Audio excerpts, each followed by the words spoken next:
조갑제 TV 시청자 여러분 안녕하십니까. 2021년 6월 16일 오후 1시입니다. 무소속 홍준표 의원이 지금 국민의힘 입당을 앞두고 있습니다. 이준석 당대표가 입당을 환영한다는 입장입니다. 홍준표 의원은 이재명 킬러로 불립니다. 이재명 지사를 상종할 수 없는 인간으로 보는 사람입니다. 그런데 아무리 페이스북을 통해서 공격을 해도 이재명 지사가 거기에 대응을 하지 않습니다. 마음이 너그러워서 그렇게 하는 것 같지가 않고, 홍준표 의원의 말이 워낙 강할 뿐만 아니라 사실에 기초하고 있으니까 거의 반박 불가능이 아니냐 하는 생각이 듭니다. 오늘 또 홍준표 의원이 이번에는 이준석 당대표와 공조하는 형식으로 이재명 지사의 포퓰리즘이라고 할까요? 선동을 공격을 했습니다. 페이스북에 이렇게 썼습니다. 수술실에 CCTV를 설치하는 것을 반대한다고 특권 소수청 옹호라고 공격하는 이재명 경기지사를 보고 그 무대포에 실소를 금할 수 없다라고 했습니다. 이 도대체 무대포가 뭐냐? 요 나중에 따로 설명을 드리겠습니다. 홍 의원은 이날 페이스북에서 그러면 과거 테러 방지법을 반대한 민주당은 테러 옹호당이었다는 말이냐? 라고 지적을 했는데, 이 말은 이 지사가 전날 수술실 CCTV 설치 법안의 신중론을 편 국민의힘 이준석 대표를 향해서 엘리트 기득권을 대변해왔던 국민의힘 기존 모습과 달라진 게 없다고 발언한 것을 비판한 내용입니다. 홍 의원은 이어서 이 지사가 저렇게 막무가내로 정치해도 지지층이 있는 걸 보면 참 신기하다. 저도 좀 신기합니다. 홍 의원은 이어서 물론 의료 과실 소송에서 과실 입증이 쉽지 않아 고륙지계인 줄 압니다만 모든 의사를 범죄 인식하고 감시 대상으로만 취급한다면 중환자에 대한 수술 깊이와 그로 인한 환자의 생명권은 어디에서 찾아야 하나? 라고 했습니다. 임대차 3법을 무대책으로 통과시켜 놓고 벌어진 부동산 시장의 혼란을 잊었나? 참 어이없는 의료 포퓰리즘이다 라고 이야기를 했네요.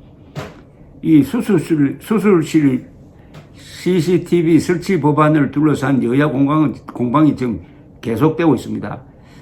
민주당 윤호중 원내대표, 이 사람은 오세훈 당시 후보를 쓰레기라고 불렀던 사람입니다.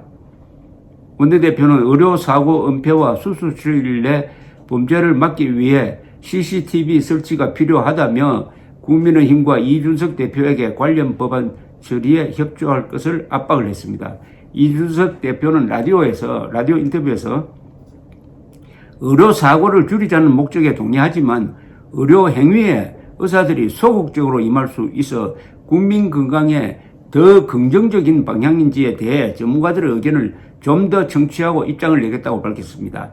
이렇게 하자 이재명 지사는 이준석 대표의 당선으로 할 일을 하는 정치를 기대해온 시민들 바람과 동떨어진 실망스러운 답변이다.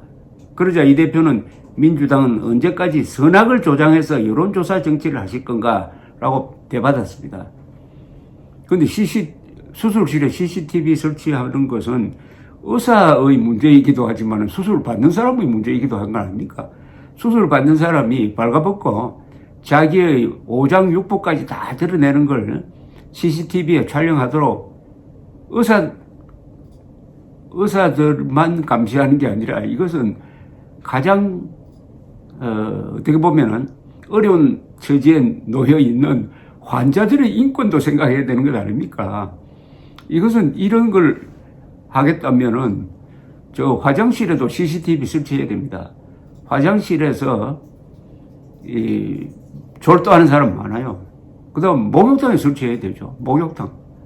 목욕탕에서 쓰러지는 사람 얼마나 많습니까? 그러면은 그걸로 좀 무슨 부모가 아이들 폭행하는 걸 막는다고 해가지고 그럼 집집마다 다 CCTV 설치해야 되는 것 아닙니까? 이걸 여론조사를 했더니 압도적인 여론이 이걸 지지한답니다. 제대로 설명하고 했어야지. 그러니까 이준석 씨가 이야기하는 게 두 가지죠. 이재명 씨는 이 CCTV에 반대하는 사람을 악으로 본다는 겁니다. 선악으로 구분한다는 겁니다. 자기하고 생각이 다르면 악이다. 이게 전체주의거든요. 근데 우리나라 사람들이 약간 그런 경향이 있습니다. 예컨대 틀린다는 표현이 두 가지가 있어요. 하나는 다르다는 뜻도 있고 틀렸다는, 나쁘다는 뜻도 있습니다. 그래서 우리나라 사람들 잠재적으로 의식 속에 나와 다른 사람은 나쁜 사람이라는 이런 아주 저차원적 도덕관을 가진 사람들이 있어요. 바로 이재명 같은 사람이 그런 식으로 도덕을 자기 무기로 삼아가지고 CCTV에 반대하면 기득권이다, 엘리트다, 이렇게 나오고 있습니다. 여기에 홍준표 씨가 점잖게, 이번에는 좀 점잖게 반박을 했습니다. 여기서 홍준표 씨가 쓴 용어 중에 하나를 제가 해설을 해드리겠습니다. 이 무대포라고 했어요. 이재명 경기지사를 보고 그 무대포에 실소를 금할 수 없다고 했습니다. 무대포는 이게 일본 말입니다. 없을 무자에다가 쇠철자에다가 대포할 때 그 포자입니다. 무철포를 일본말로 그냥 음독을 하면은 무대포가 됩니다. 무대뽀죠. 무대뽀가 됩니다. 요게 스토리가 있어요. 16세기 초에 포르투갈 상인이 일본에 이 조총을 건네주었습니다. 일본 사람들은 그걸 분해를 해보고 연구를 하니까 아, 이거 활보다 이게 낫겠구나 해서 그걸 발전시킵니다. 드디어 일본 전국시대 때 이 철포부대가 등장합니다. 오다 노부나가가 철포부대를 이용을 해가지고 상대방 기병을 아주 전멸시킨 후부터는 이 조총부대를 양성을 합니다. 그런데 비슷한 시기에 한국에도 서양으로부터 아마 포르투갈일 겁니다. 포르투갈 아니면 네덜란드인데 어쨌든 조총이 전해졌어요. 그런데 한국 사람들은 활을 잘 쏘니까 이걸 몇 번 시험해 봤더니 이거 활보다 못하다 해가지고 그냥 골방에 처박을 놓고 말았습니다. 드디어 1592년에